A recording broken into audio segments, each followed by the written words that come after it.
I've been going out with the girl for a while, and I think that we're in love. I think we're in love. I think we're in the right place, and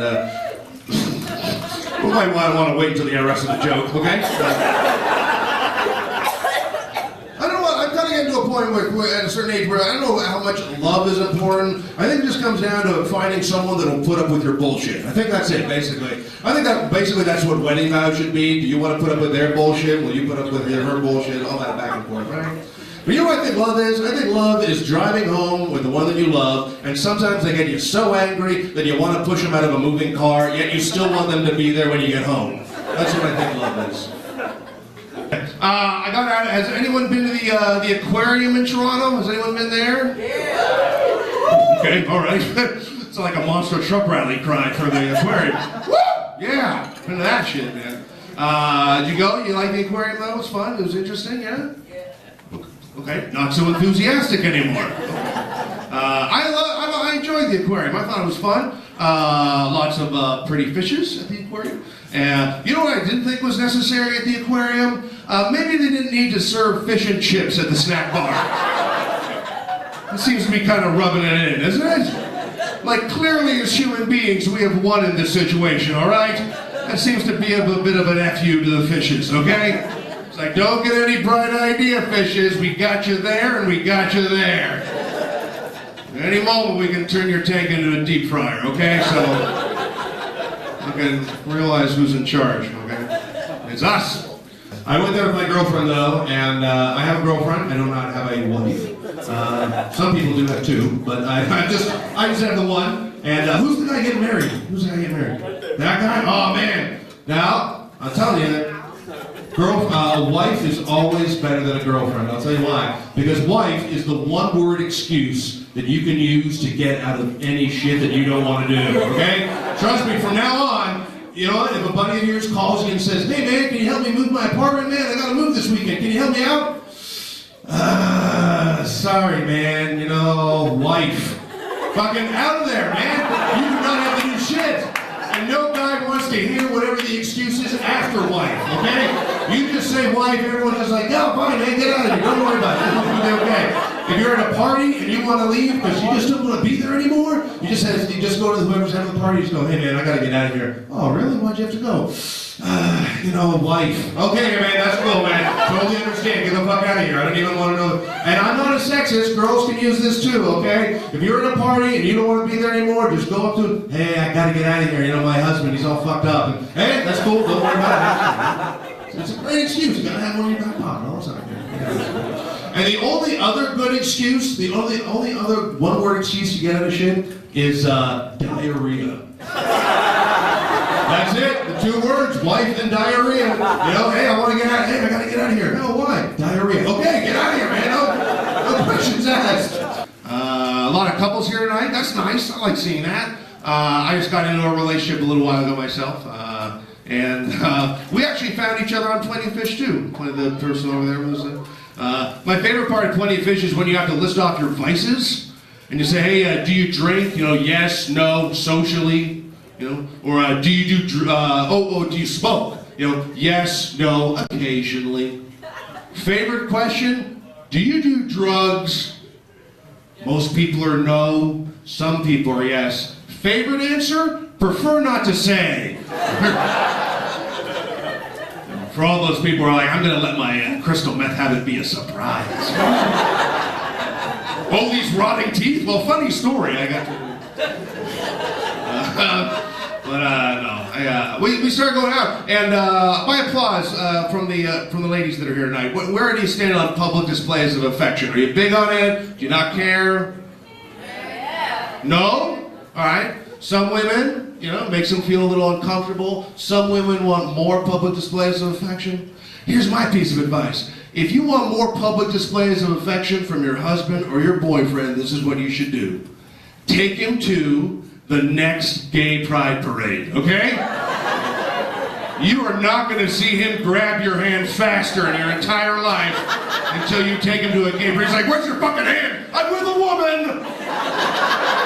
Sorry, fellas, I'm with a woman. This is not for you. This is not for you. This is not for you. It's always hilarious to me that every straight guy thinks that every gay guy wants to fuck them, you know? Because they're gay, they're not blind, all right? They're gay. You should be perfectly happy with whatever a woman has possibly seen in you, all right? You're not that special. But this happened to me because I'm big on the holding hands thing too, you know. But my last relationship wasn't all that big on it, you know. And that's one of the things my ex-girlfriend used to say, that I wasn't romantic.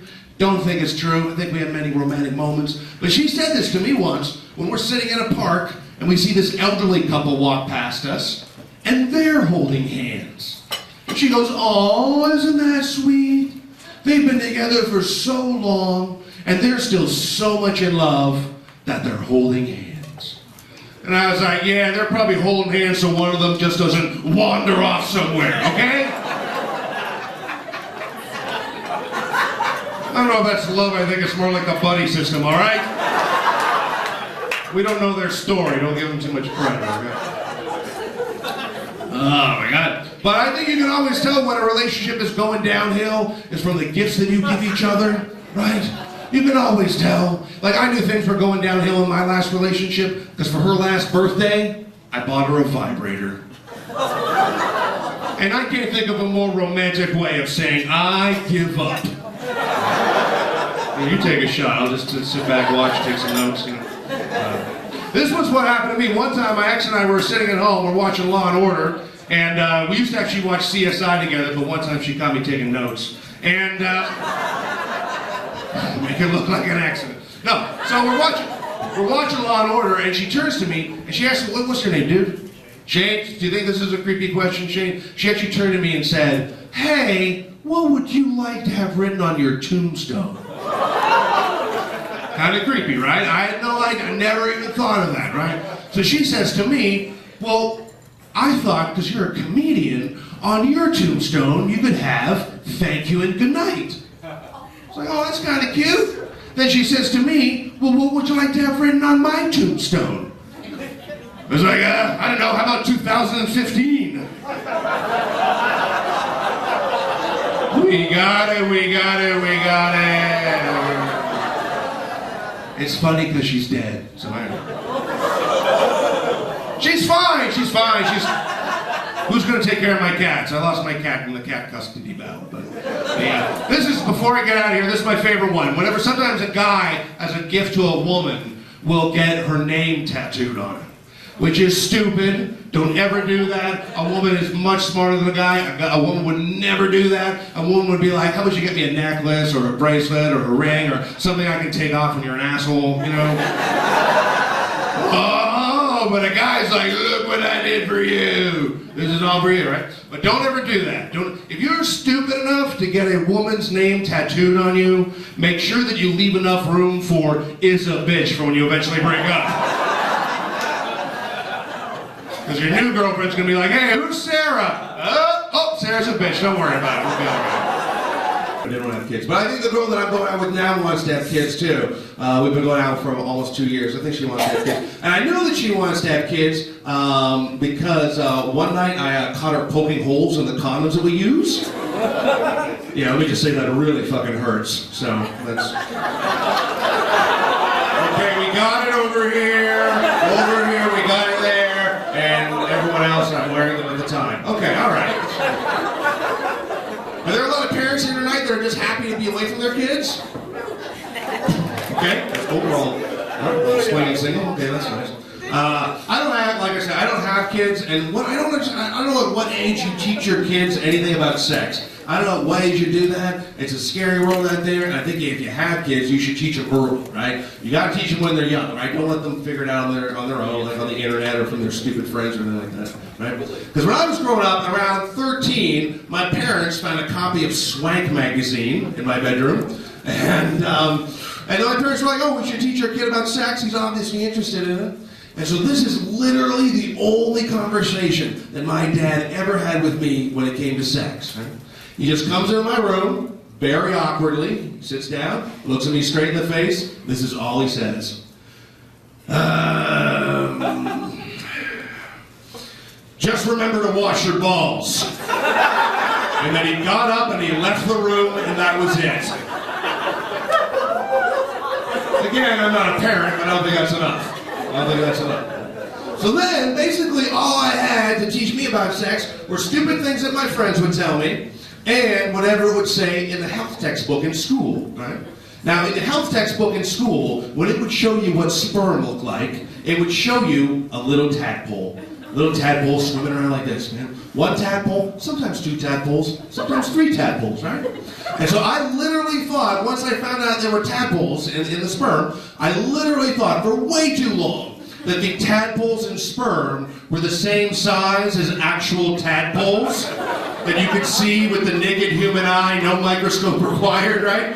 And then when I found out that when a man climaxes, millions and millions of tadpoles are going to come shooting out of his penis, right? I always thought, well, one tadpole, one kid. That makes sense, right? But then I was like, millions of tadpoles, oh my God! And thank God that's not true, because if it was, masturbation would be such a hassle, wouldn't it? Just a lot of like, oh my God, holy shit, they're everywhere! Could you imagine that? You're not even born yet, you're getting stomped out like a lit cigarette by your dad. If you used a condom, you'd have to take it off, tie it up at one end, throw it on the other side of the room, it would flop around like a fish out of water. Every guy would jack off in the tub just for convenience. Like, see you later, kids, down the drain, see you later, kids. All right, well, I've given you something to think about. All right, good night, everybody. My name's Dave. Take it easy.